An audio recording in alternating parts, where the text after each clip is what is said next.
Hello everyone, আজকে যে তোমাদের সামনে যে চ্যাপ্টারটা এনেছি that is a very important chapter, that is phrase and clause. তো এই ফ্রেজ অ্যান্ড ক্লজের মধ্যে অনেক কিছু ব্যাপার আছে।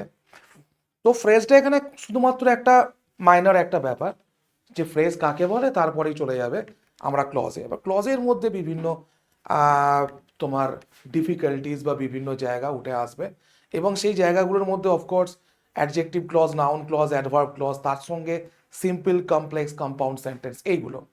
তো আজকে যেটা করাবো শুধুমাত্র আমি বেস করে করাবো যে ফ্রেজ অ্যান্ড ক্লজের ওপরে, এবং ক্লজের যে ভাগগুলো এবং ক্লজ কী করে চিনতে হয়, এবং তোমাদের পরীক্ষায় যে প্রশ্ন আসছে, বিশেষ করে দুটো পরীক্ষায় আসবে। একটা হচ্ছে তোমার WBSSC গ্রুপ সি, ঠিক আছে, আর একটা হচ্ছে নতুন প্যাটার্ন MTS দিচ্ছে, এবং সেটা এডিকুইটির কোশ্চেনে আসছে। অতএব ক্লজ ফ্রেজ না করলে আর আমাদের চলবে না, আমাদেরকেও এগোতে হবে এই জায়গা দিয়ে। আগে এই জায়গাটাকে ডেলিভারেটলি স্কিপ করতো, এখন সেটা আর নেই। দেখো, প্রথম যে জায়গাটা আমি শেখাবো সেটা হচ্ছে ফ্রেজ কাকে বলে। এই যে ফ্রেজ কাকে বলে, খুব simple. A phrase is a group of words without a subject and a verb. আমি সিম্পল লিখেছি একবারে। ধরো একটা গ্রুপ অফ ওয়ার্ডস বলতে জাস্ট একটা ওয়ার্ড নয়, সেটা দুটো হতে পারে অথবা তিনটে হতে পারে, তাকে বলা হয় গ্রুপ অফ ওয়ার্ডস।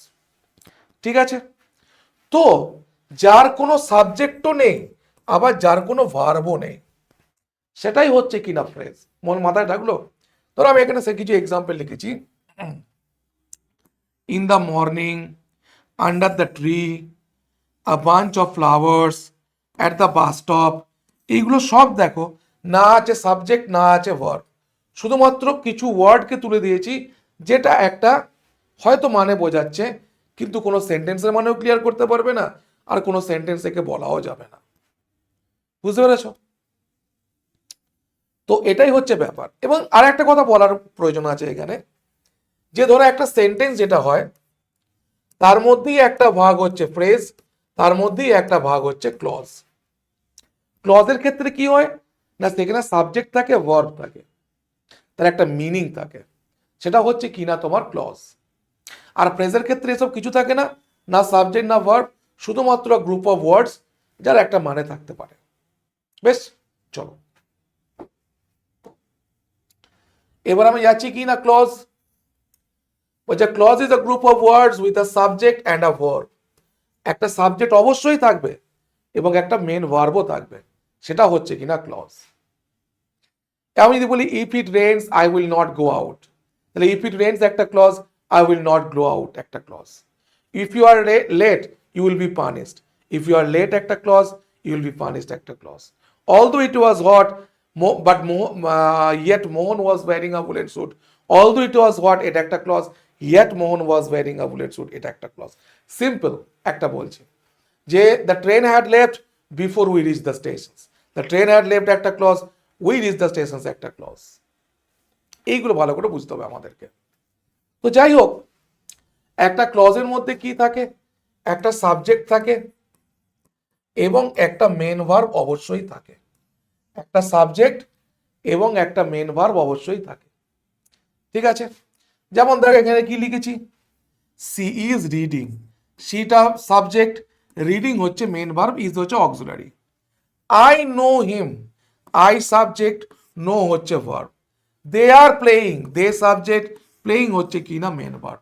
তাহলে আমরা দেখতে পাচ্ছি যে ক্লজের ক্ষেত্রে কি হচ্ছে না, এটাও হচ্ছে গ্রুপ অফ ওয়ার্ডস, কিন্তু যার মধ্যে একটা সাবজেক্ট থাকছে এবং একটা ভার্ব থাকছে, এবং এর যথেষ্ট একটা মানে আছে। ওকে, তার মানে ফ্রেজটাকে আমরা বাদ দিয়ে দিই, এবার ক্লজ নিয়ে আমাদেরকে কাজ করতে হবে। যার না আছে মাথা, না আছে মুন্ডু, না আছে লেজ, তাকে নিয়ে কি করে কাজ করবে তুমি ফ্রেজকে নিয়ে? ঠিক আছে, যার মাথা আছে মুন্ডু আছে, তাকে নিয়েই আমরা কাজ করব না। এই যে এর মাথাও আছে, লেজও আছে। ওকে, বেশ।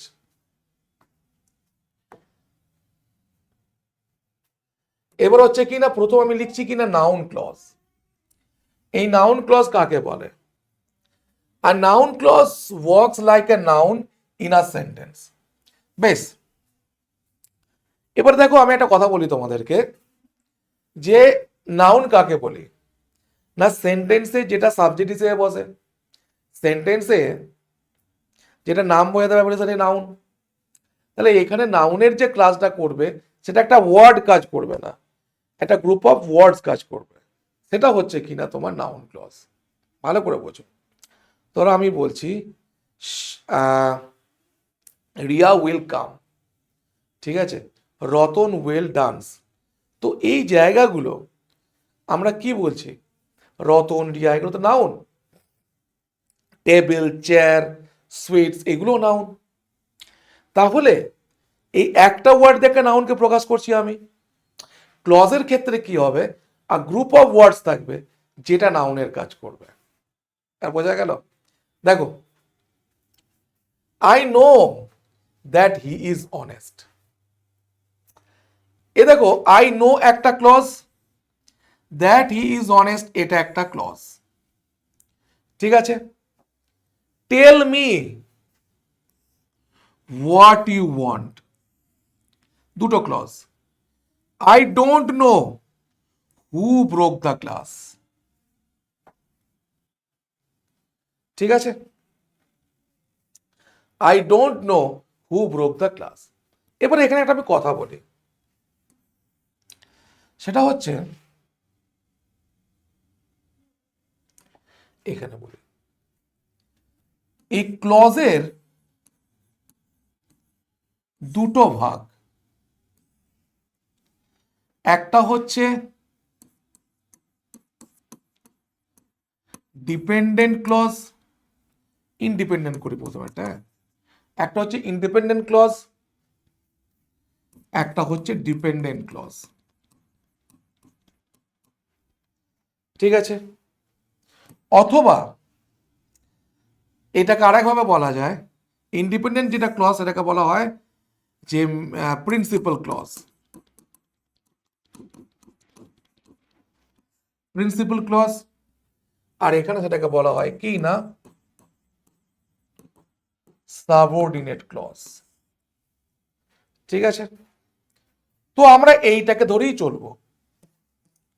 ইন্ডিপেন্ডেন্ট মানে কি স্বাধীন, আর ডিপেন্ডেন্ট মানে কি পরাধীন। মনে করো কোন একটা সেন্টেন্স দেখে আমি বুঝতে, মানে কোন একটা সেন্টেন্স দুটো ক্লজ আছে, একটা ক্লজ দেখে আমি বুঝতে পারছি যে এটা আর অন্য কোনো ওয়ার্ড বা অন্য কোনো ক্লজের প্রয়োজন নেই এটাকে ব্যাখ্যা করার জন্য, সেটা ইন্ডিপেন্ডেন্ট। যেমন ধরো আমি বলছি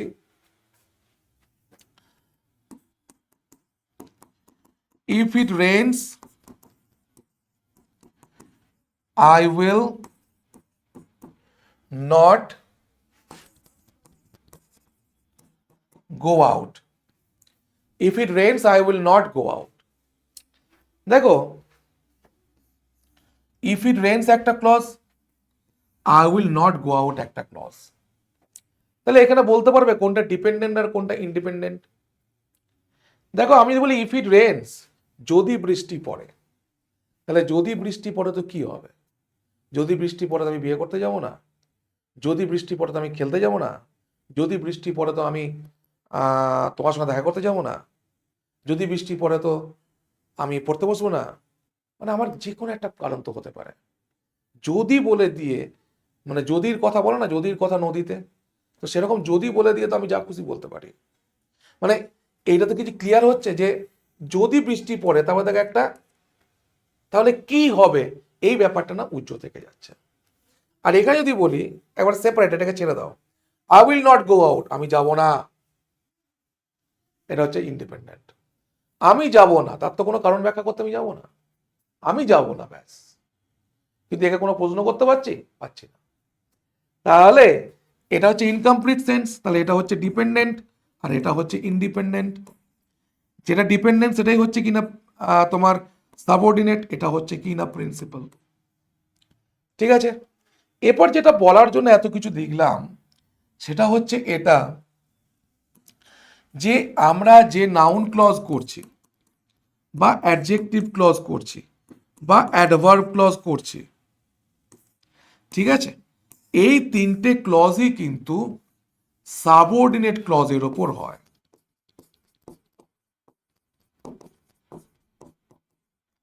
এই তিনটে ক্লজই কিন্তু সাবঅর্ডিনেট ক্লজের ওপর, অর্থাৎ যেটা ডিপেন্ডেন্ট ক্লজ তার সেইটার মধ্যেই noun clause, adjective clause, adverb clause এইগুলো থাকে। বুঝতে পেরেছো এবার? তাহলে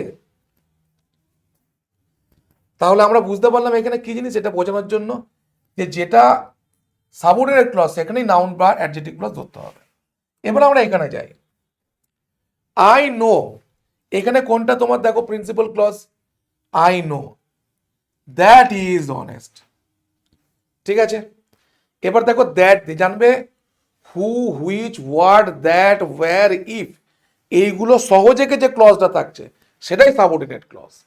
তাহলে যে দ্যাট ইজ অনেস্ট এটা subordinate clause, what you want এটা subordinate clause, who broke the glass এটা সাবঅর্ডিনেট ক্লজ। এবার সাধারণত কোনো একটা ক্লজকে যদি হোয়াট দিয়ে প্রশ্ন করি, তার যদি আনসার পাওয়া যায় সেটাই হচ্ছে কিনা নাউন ক্লজ। আই নো আমি জানি, হোয়াট ইউ নো তুমি কি জানো, এই তুমি কি জানো, না দ্যাট হি ইজ অনেস্ট সে সৎ। তাহলে এইটা হচ্ছে কি না হোয়াটের উত্তর দিচ্ছে, তাই এটা হচ্ছে নাউন ক্লজ। খেলা বুঝলে? বেশ, টেল মি বলো আমাকে, হে কি বলবি বল, কি বলবি, হোয়াট উইল ইউ টেল। তাহলে হোয়াট দিয়ে প্রশ্ন করছি, হোয়াট ইউ ওয়ান্ট তুমি কি চাও, এটা noun clause. I don't know আমি জানি না, তুই কি জানিস না রে, না হু ব্রোক দ্য গ্লাস কে গ্লাসটা ভেঙেছে, এটা হচ্ছে নাউন ক্লজ। আশা করি এরপর আর প্রবলেম হবে না নাউন ক্লজ নিয়ে, আরো যখন ক্লাস আনবো তখন সেগুলোকে আরো ব্যাখ্যা করব। ঠিক আছে, চলো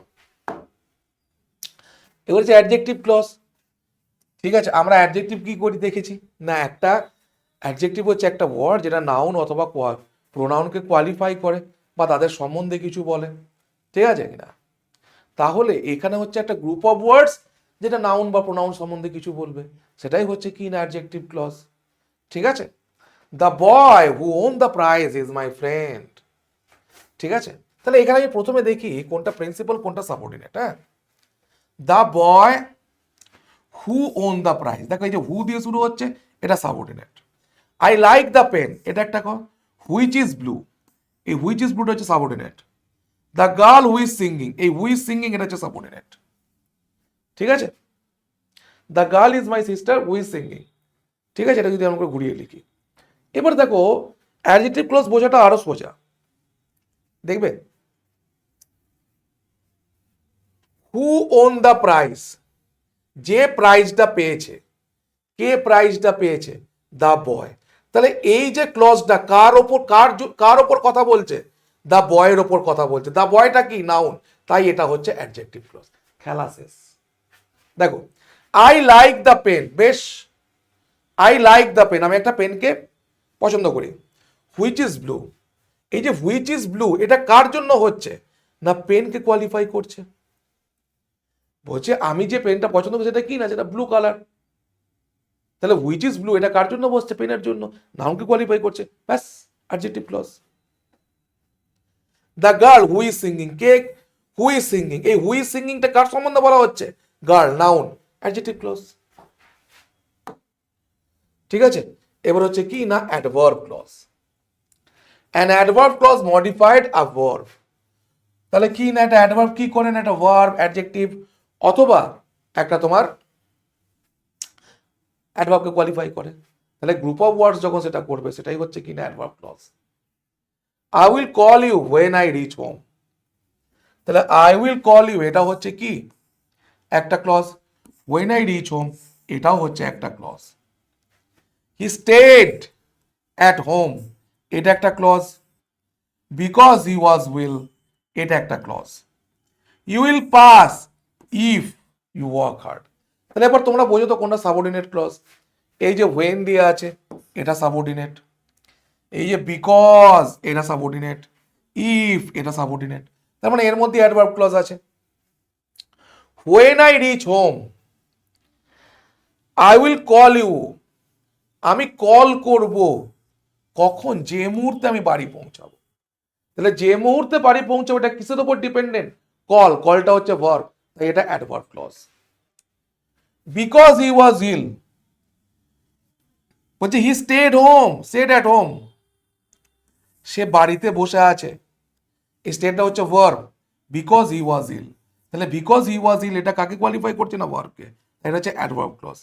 you will pass if you work hard. Pass, তুমি যদি পরিশ্রম করো তাহলে কি হবে? ইউ উইল পাস, মানে ভার্বকে কোয়ালিফাই করছে, that is adverb clause. That is very simple. যখন আরো বেশি তুমি কোশ্চেন আনসার প্র্যাকটিস করো তখন জিনিসগুলো আরো তোমার কাছে ক্লিয়ার হয়ে যাবে। ঠিক আছে, এবার দেখো একটা সিম্পল জায়গা, সিম্পল সেন্টেন্স কাকে বলে? আর simple sentence has only one clause. যে সেন্টেন্সে একটাই ক্লজ থাকবে, একটাই ক্লজ থাকবে মানে কি? একটা সাবজেক্ট থাকবে, একটা মেন ভার্ব থাকবে, সেটাই হচ্ছে কি না simple sentence. She sings well, দেখো এখানে মেন ভার্ব কটা আছে? এখানে মেন ভার্ব একটাই আছে। আই লাভ মাই কান্ট্রি, এখানে মেন ভার্ব কটা আছে? এখানে মেন ভার্ব একটাই আছে। দ্য সান রাইজেস, এখানে মেন ভার্ব কটা আছে? একটাই আছে। তার মানে কি? একটা ক্লজ দিয়ে গঠিত বা একটা মেন ভার্ব থাকবে যে সেন্টেন্সে, সেটাই হচ্ছে কিনা সিম্পল সেন্টেন্স। ঠিক আছে কিনা? বেশ। Compound sentence. A compound sentence are two simple sentences joined by conjunction. যে কোনো কনজাংশন দিয়ে, এই যে অ্যান্ড, বাট, অর, এইসব দিয়ে যুক্ত থেকে দুটোই কিন্তু ইন্ডিপেন্ডেন্ট ক্লজ হবে। কম্পাউন্ড সেন্টেন্সে কি? দুটো ক্লজই হচ্ছে ইন্ডিপেন্ডেন্ট ক্লজ। এটাও ইন্ডিপেন্ডেন্ট ক্লজ, এটাও ইন্ডিপেন্ডেন্ট ক্লজ। সেটাই হচ্ছে কিনা তোমার কম্পাউন্ড সেন্টেন্স। বোঝা গেছে না? বুঝতে পারোনি? সেটাই হচ্ছে কি না কম্পাউন্ড সেন্টেন্স। এই যে বলছে I tried hard but I failed. I tried hard, আমি খুব চেষ্টা করেছিলাম, আই ফেলড, আমি ব্যর্থ হয়েছি। দেখো দুটো ক্লজ কি না, দুটোই হচ্ছে দেখো ইন্ডিপেন্ডেন্ট ক্লজ বা প্রিন্সিপাল ক্লজ। এরা কারোর উপর ডিপেন্ডেন্ট নয়। আমি খুব চেষ্টা করেছিলাম, এখানে প্রশ্ন করতে পারছি, আমি ব্যর্থ হয়েছি, এটা প্রশ্ন করতে পারছি, পারছি না। মাঝখানে কি দিয়ে যুক্ত? বাট দিয়ে যুক্ত। তাহলে এটা হচ্ছে compound sentence. He is poor but honest. He is poor, he is honest, এটা কি দিয়ে যুক্ত হচ্ছে? বাট দিয়ে। তাহলে হি ইজ পুয়ার এটা একটা ইন্ডিপেন্ডেন্ট, হি ইজ অনেস্ট এটাও একটা ইন্ডিপেন্ডেন্ট, দুটো কি দিয়ে যুক্ত হচ্ছে? বাট দিয়ে। সেটা হচ্ছে compound sentence. Work hard or you will fail. Work hard একটা ক্লজ, ইউ উইল ফেল একটা ক্লজ, দুটোই কিন্তু ইন্ডিপেন্ডেন্ট। কি দিয়ে যুক্ত হচ্ছে? অর দিয়ে। সেটা হচ্ছে কি না তোমার কম্পাউন্ড।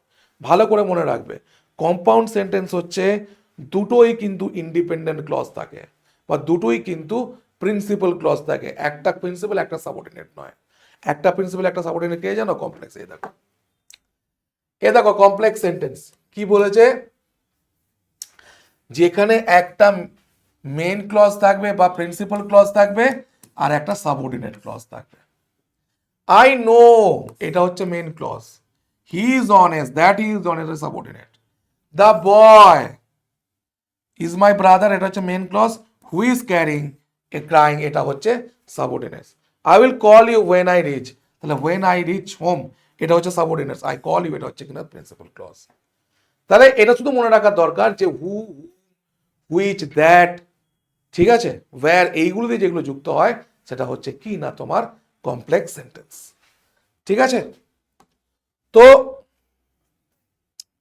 তোমাদেরকে একটা কথা বলছি আমি, সেটা হচ্ছে এই জিনিসগুলোকে আরো ডিটেলে, সেগুলোকে প্রশ্ন আনসার আকারে সব কিছু আমি করিয়ে দিয়েছি। ঠিক আছে, এইগুলোকে আরো ডিটেলে এবং সেগুলোকে প্রশ্ন আনসার আকারে আমি করিয়ে দিয়েছি। কোথায় না আমাদের পেড ব্যাচে, এসএসসি জিডির যে পেড ব্যাচটা চলছে সেখানে করানো আছে। গ্রুপ সি ডাব্লিউবিএসএসসির যে পেড ব্যাচটা চলছে সেখানে করানো আছে। ঠিক আছে, তোমাদেরকে তো আমি জাস্ট আজকে একটা জালবা দেখালাম। ঠিক আছে, তো এইগুলোর তুমি ডিটেল পেয়ে যাবে ব্যাচগুলোতে, মানে পেড ব্যাচ, এগুলো করিয়ে থাকি আমরা বা আমি করিয়ে থাকি। ঠিক আছে, তো তোমরা ব্যাচের জন্য যে আমি তোমাদেরকে শো করছি, দেখো এই যে 429, 1399, 1799, এই তিনটে টাকা তোমরা পেমেন্ট করতে পারো। 429, 1399, 1799, 1.5 বছর, 1 বছর, 3 মাস, যেটা তোমাদের পছন্দ। কোড অ্যাপ্লাই করবে GOUTAM, অথবা আমাকে মেসেজ করতে পারো 7908100347। পেড ব্যাচ নিলে কি হবে? তুমি সারাদিন ক্লাস করবে, ক্লাসের মধ্যে দেখলে কি হবে? দেখবে মানুষ নিজেকে যতই বলুক যে চেষ্টা করবে বা চেষ্টা, সে বিশাল পরিশ্রম করবে, পারে না। সেটা তোমার ক্ষেত্রেও নয়, আমার ক্ষেত্রেও নয়। তো সেক্ষেত্রে কি হবে, যখনই অন্যজন চেষ্টা করে তখন তোমার চেষ্টা করতে মন যাবে। অন্যজন যখন ভালো করে উত্তর দিতে পারবে তখন তুমিও চেষ্টা করবে ভালো করে উত্তর দেবে। এটা প্রথম পয়েন্ট। 2 নম্বর পয়েন্ট দেখো, আমরা বই পড়ে সবসময় সব কিছু বুঝতে পারি না, ফট করে ডিসহার্টেড হয়ে যায়। সেটা থেকে তোমাকে টিচার বোঝাচ্ছে, টিচার কাছে তুমি প্রশ্ন করতে পারছো, তো এটাও তোমার কাছে একটা বড় খুশির জায়গা। 3 নম্বর জায়গা কি? 3 নম্বর জায়গা হচ্ছে তুমি এখানে মক টেস্ট প্র্যাকটিস করতে পারবে আনলিমিটেড।